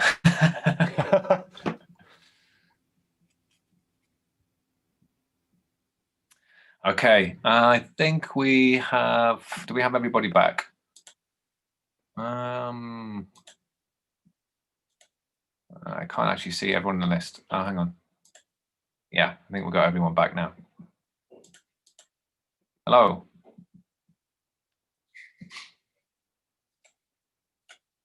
Yeah, cool. Okay, good. Right. Question 4 of round 1. And it's a code question, which I'm sure you've all been really pumped about. So this is a fairly contemporary question. So it's not a trick question, right? So okay, I appreciate that this code might not run in some legacy browsers. In a browser that supports this particular operator that I've demonstrated here, what will this return? So the code is undefined ? False. So what will that statement return?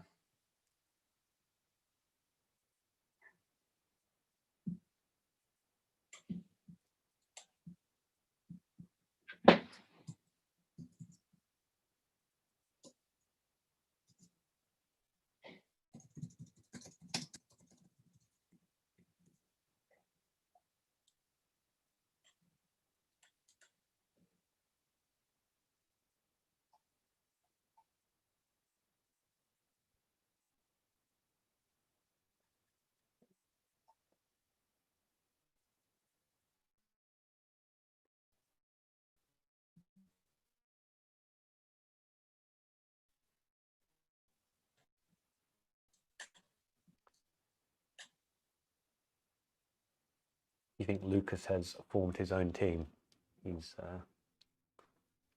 secretly just slaying the quiz on his own. Yeah. So, hello. I'm sorry. Oh, hey, Lucas. Hello, hi. What's going on? I'm here. Hey, I'm here, but you've got 5 seconds to answer this question, or we're kicking you out of the Zoom. no. I'm sorry.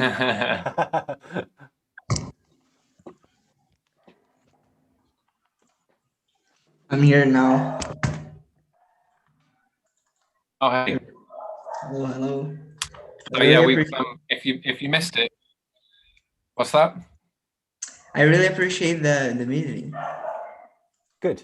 That's great to hear. Good. I enjoyed it. Yeah. So if you missed it, Luca, we're in the middle of a quiz, and you were automatically allocated a room. So you have some friends to help you answer the next 6 questions. We've got 6 more to go. I'm hoping everybody is back now. Looks like it. I think we got everyone. Cool. Okay. So last question of the tech round, and then we can move on to the round everyone's looking forward to, which of course is Christmas.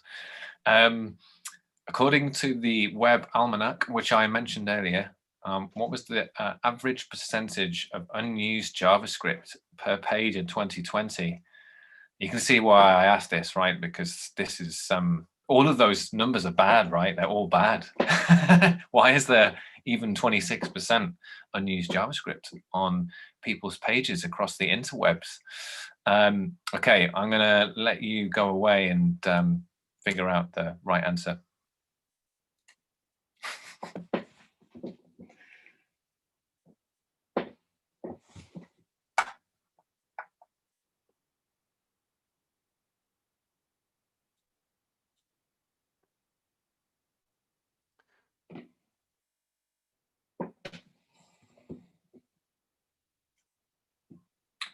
Yeah, I'll give them a little bit more time on this one, I think, because there's a lot to debate. What would you say the answer is to that question?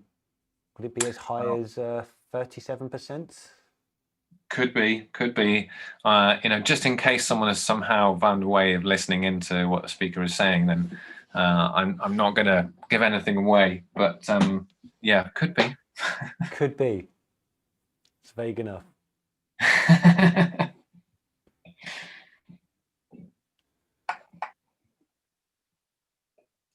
All right, I'm kicking them out. They've got 1 minute.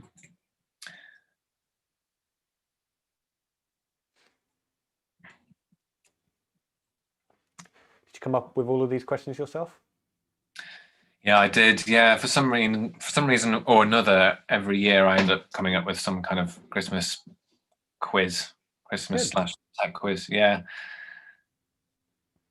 Okay, looks like we've got some people back.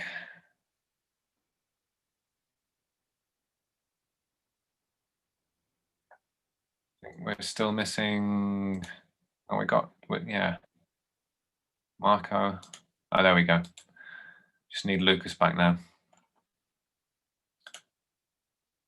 Okay, cool. So that's the end of the tech round. I'm hoping that you're all feeling really confident about winning this. I'm sure you knew all of the answers and took no debate whatsoever. But it's Christmas time. So moving on to the next round. And I'm gonna give you only a minute each for this one, right? So pretty much as soon as I open the rooms, I'm gonna press the close room button, and you've got 60 seconds to get it right. Okay, I can see some nodding, which is good. It's like possibly I'm giving you too long already, but I'm a generous host, you know. Okay, here we go. So this is a really hard one, actually. It's harder than some of the other questions in this section, but you know, if anyone's a fan of if anyone's a fan of A Christmas Carol, surely one of the greatest ever Christmas stories, you'll know the answer. But what is the name of Ebenezer Scrooge's business partner who comes to haunt him? Okay, so I'm going to open the rooms. First name is fine. You don't have to give me the whole name.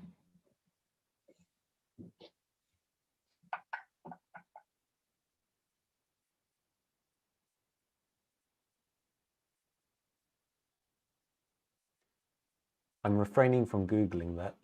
Yeah, I don't know the answer. It's a bit. That one is quite cruel, actually. I said it would be an easier round, and then I gave them a really hard question. But I mean, I only need the first name if they can just think, you know, of all the times that Scrooge says his name in any of the films or the book, then they're onto a winner. This is A Christmas Carol, right? Yeah. Yeah. But then also a Bill Murray film. Yeah, exactly. Scrooge. Yeah. Do you think it's the same character, his business partner, in the Bill Murray film as well? Yeah, I can't remember if they keep all the same names, actually. I can't remember. Yeah, I can see some smiling people. I'm guessing you're enjoying this round more than the last one already. Good. Looks like we've still got some people conferring in room one. I think they're coming back now.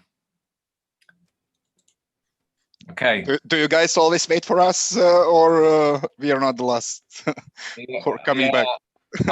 I could see that you were taking your time on that one, Neb. Fair enough. You know, it was a bit tricky. Okay, hopefully they get slightly easier now. So all you got to do for this one is name the film. Okay, name the film. Oh, that one's simple. Yeah. This is more within my field knowledge.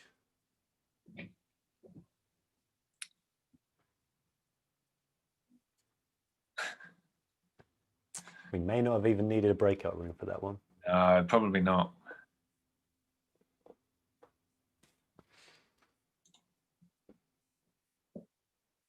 I haven't watched that yet this year.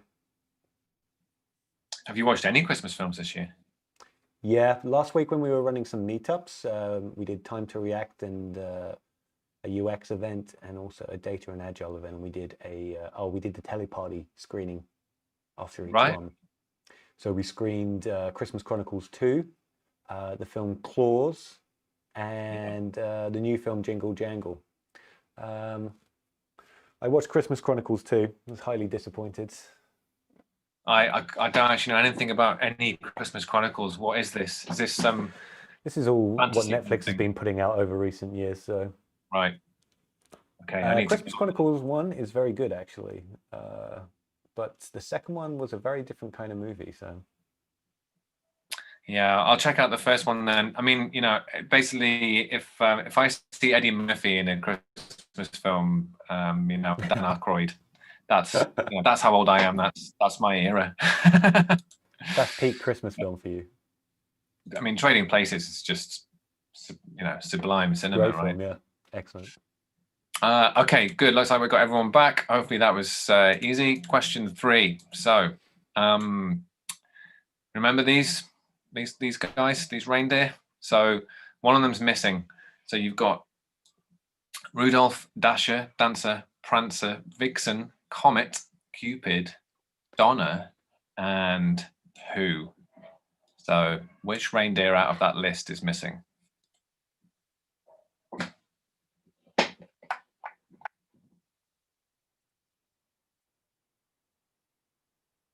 Now I wonder where the names for these originate.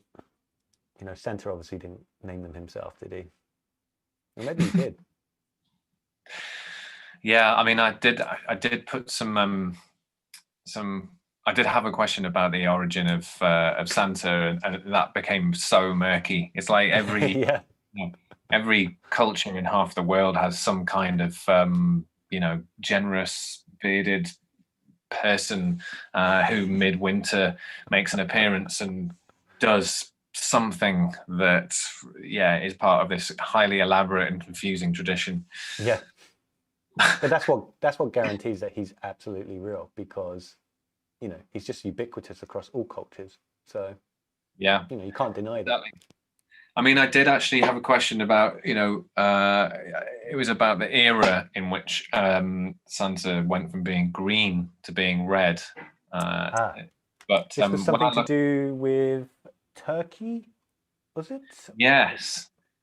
Well, the thing is well, not Coca-Cola. Yeah.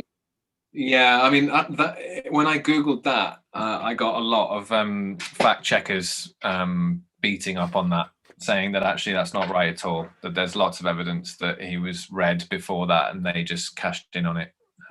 So, yeah, so I decided to leave that question out because I just thought... it's a controversial topic. Someone will definitely beat me up for saying it was Coca-Cola. But it's definitely true. I mean, Coca-Cola did kind of hijack it and kind of pushed it into the mainstream. Yeah. Kind of solidified it. Been, you know, what decade did Coca-Cola popularize it? But, you know, it was late at night, so I just sacked it off. I know the answer. It's sad. I do. Are you on about Santa and Coca-Cola?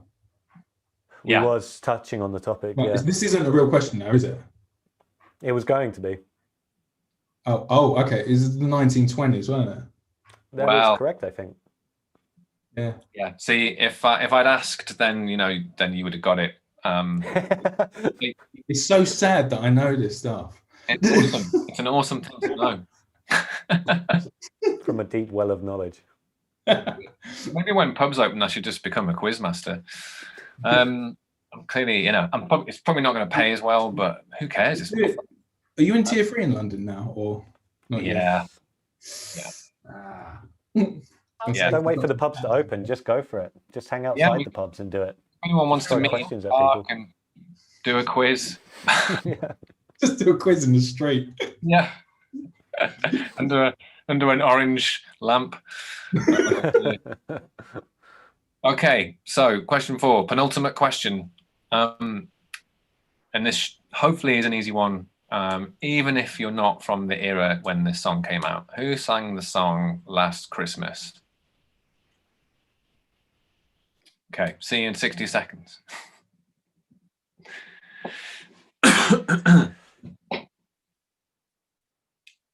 I think a lot of people out there might not know this. It's maybe just Yeah, outside of maybe. the window of time now that people are sort of familiar with. I know, but I was kind of hoping that that it still gets played enough for someone to go, oh, who's It this does. by? I really like this one, or this one does my head in, or It's a very distinctive voice. I mean, most people would know, you'd think. Have there been anybody particularly famous that has covered the song though? Do you know what? I think I did hear a cover recently. Yeah, and it was yeah, it's kind of pointless if you ask me. Really, I mean, some things should just be left alone. Absolutely. Yeah. Yeah. Including Some Santa films Claus. don't need sequels. I hate to say it, folks. Unless it's Die Hard.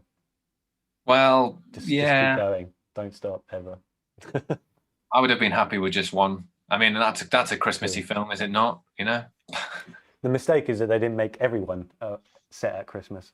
No, I know. It It's should all be done then. Yeah. Okay, looks like we've got you all back. In which case, it's time for the final question, and the final question is, and this is my personal favorite question, because it's been a really terrible year for lots of people, myself included, actually. And one thing that's really and I guess kind of captured my imagination this year is seeing these two planets in the sky for most of the summer, and still still the night sky now, and they are going to overlap from our perspective on Earth around Christmas time. So which two planets will form a Christmas star this year? See you in a minute.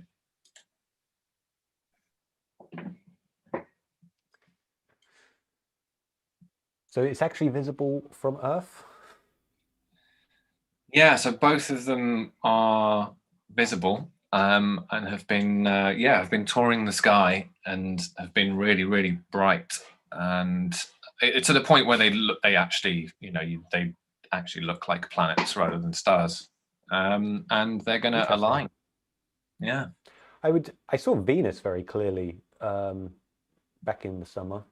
Yeah, doing some time-lapse photography, got some good shots. I would have to assume it would be Venus and Mars because they are the most visible. But then you can see Saturn as well, can't you? Under the right conditions or not? Yeah, it has been known to be visible. But yeah, I mean, Venus is obviously, particularly in the northern hemisphere, really common. Yeah, I think that's what's called the evening star, right? Venus, I think. Right. Okay. Sure. And so the idea is that they are going to cross paths and actually sort of form this. Yeah, that would be interesting. That's going to be presumably very bright. Exactly. It's going to be, bright enough to guide us to the crib of the planet. Yeah. As we all abandon it. 2021 isn't actually getting better, apparently. Okay, looks like we got people back now, which is good. Cool. So I'm going to stop sharing. And now I need is how we're going to do this. So, so in each team, so Scylla, Marco, Neb, can one of you, if from that team, send me in a private chat message your answers, please? And then from room 2, out of Anthony, Beth, Dominic, Matt, or Sol, if one of you can, we have a question. Yeah, Beth? I was just nominating myself to send Oh, to you there. awesome. I will send the answers, but don't laugh, okay? The only one who can dance. So. Cool. Okay, it's exciting.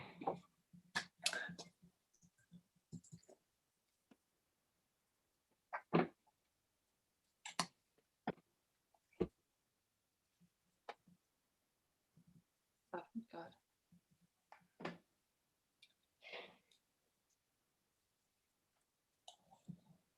Okay, I'm getting some in. Team 1 are sending me answers. I think my team maybe should get an extra 20% on the score because they were really one man down, despite a physical presence or virtual presence. Yeah, it's true. You do have a smaller team. I don't know quite how I can split the prizes to make it fair, apart from just respect. Just really well done. Cool. Okay, so yeah, I've got 6 answers from team 1. Team 2, I don't have anything yet. Did I? Yeah, I messaged you the header round 1, right? Is that correct? Oh, you did. Yeah, it does say round 1. Yeah. Should have written it down in text file. Did I just hear a cat? Could have sworn I just heard a little meow. Oh, cool. Okay, I have. Oh, yeah, we're getting really close. Right. Awesome. Okay, I have 9 from team 1, and I have. Oh, cool. I've gone into caps mode by accident. Sorry. Team 2. I have only. Where are we?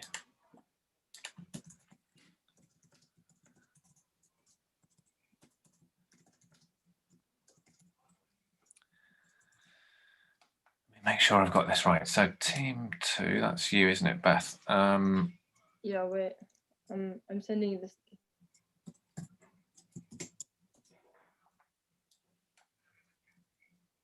Sorry.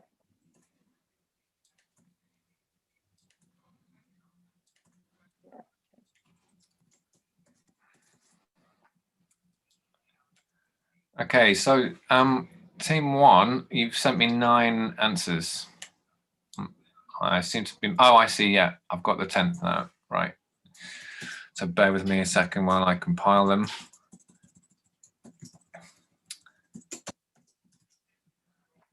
Okay, let's add number 10.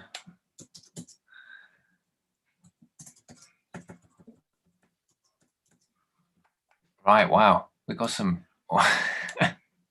We've got some awesome answers here.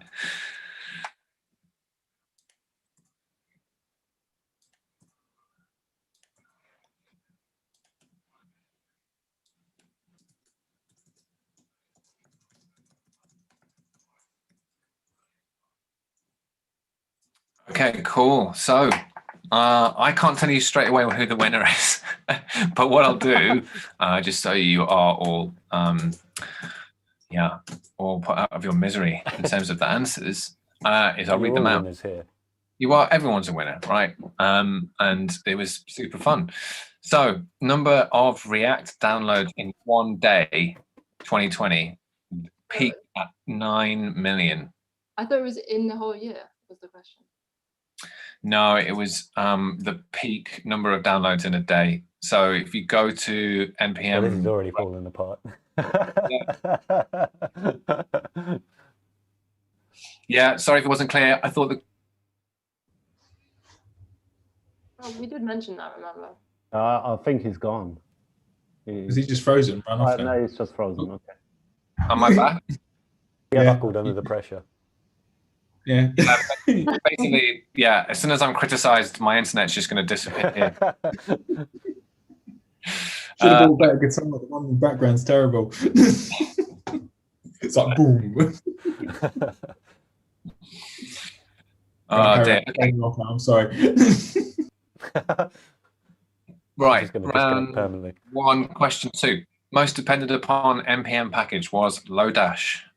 Fuck. Yeah, it's everywhere. Sorry. So question 3 was a multiple choice. Most popular Jamstack framework of this year, Next.js. Number 4 was null coalescing, and the answer is false. Number 5 was percentage of unused JavaScript, and the answer was 37%. But I really like Team 2's answer, which is 42, the meaning of life. So round two. Everything. Yeah, it is. Round two, Christmas round. So name of Scrooge's friend and colleague who haunts him, Jacob Marley. Yeah, so well done, Team 2, for getting that right.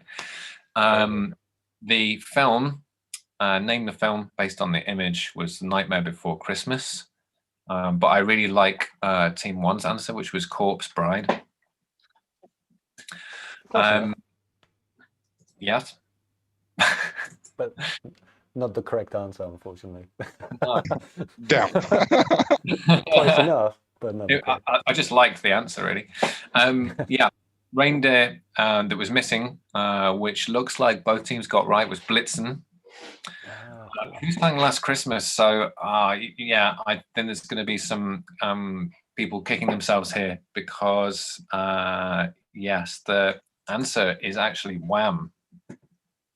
Oh, see.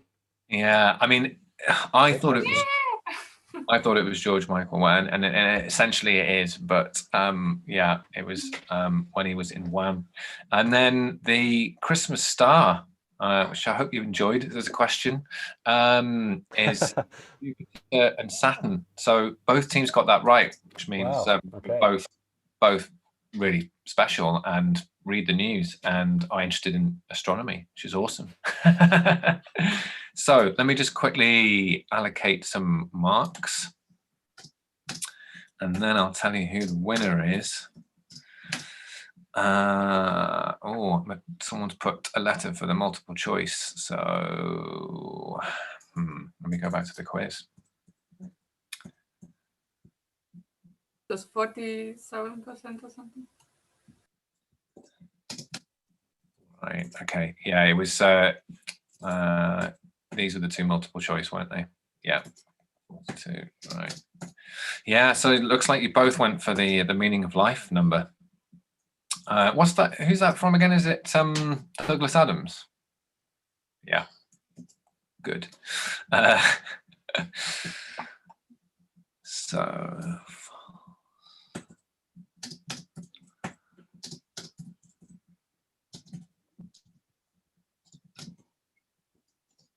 Okay, so Team 1 have 4 right answers. Team 2 have, oops, 1.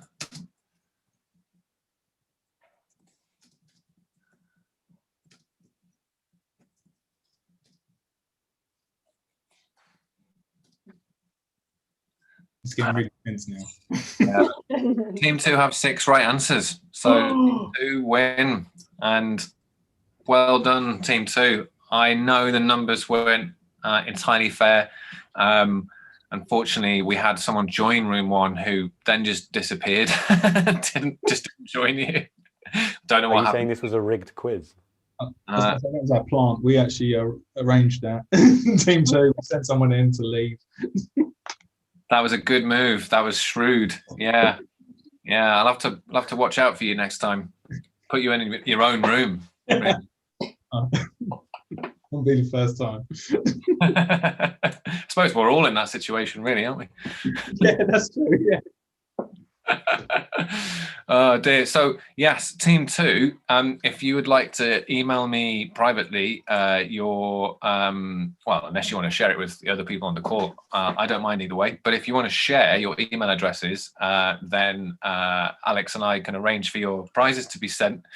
Alex, do you want to reveal to everyone what the fantastic prizes are?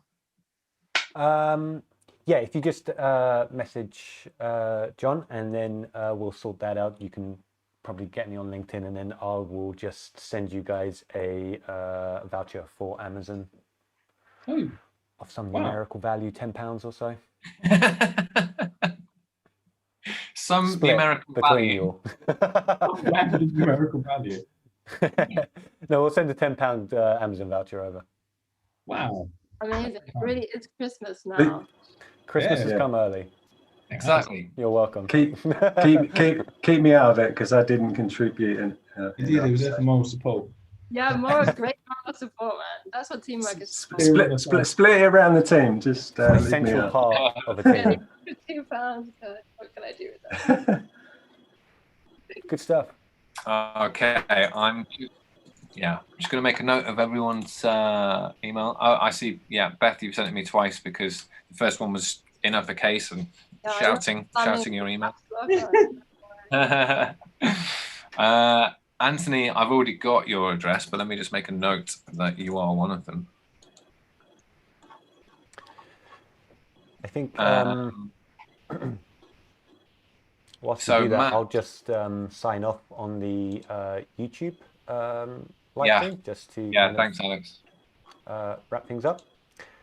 Let me just switch over. Okay. Cool. So I don't know if there are many people watching on the YouTube tonight, as most of the guys are here in the actual Zoom event, but I know we'll probably get a lot of watchbacks later afterwards when people choose to watch it on replay. So that was 2 very good talks tonight, and really appreciate Anthony and Ellie giving up their time to share their knowledge with us. That was brilliant. And we'll also be putting those talks individually up on our YouTube sometime in the near future. Maybe after Christmas, because I imagine everybody is probably longing for a break from their computer screens for a little while now. But we'll notify everybody when those are live. So if you want to watch it again or catch up, they'll be there on the YouTube channel under the JS Monthly playlist. So yeah, that's it. I'm just going to sign off on the live stream now. So thanks everyone for watching, and thanks everyone that's watched over the course of the year. It was an unexpected year and not how we expected things to go, and we certainly didn't imagine that we would be live streaming so many events, but we've kind of adapted to it and done it. And yes, thank you all. We appreciate you guys being part of the community, and we appreciate supporting it. So cool. Thank you. Thank you. Yeah, thanks, Alex. You guys. Much appreciated.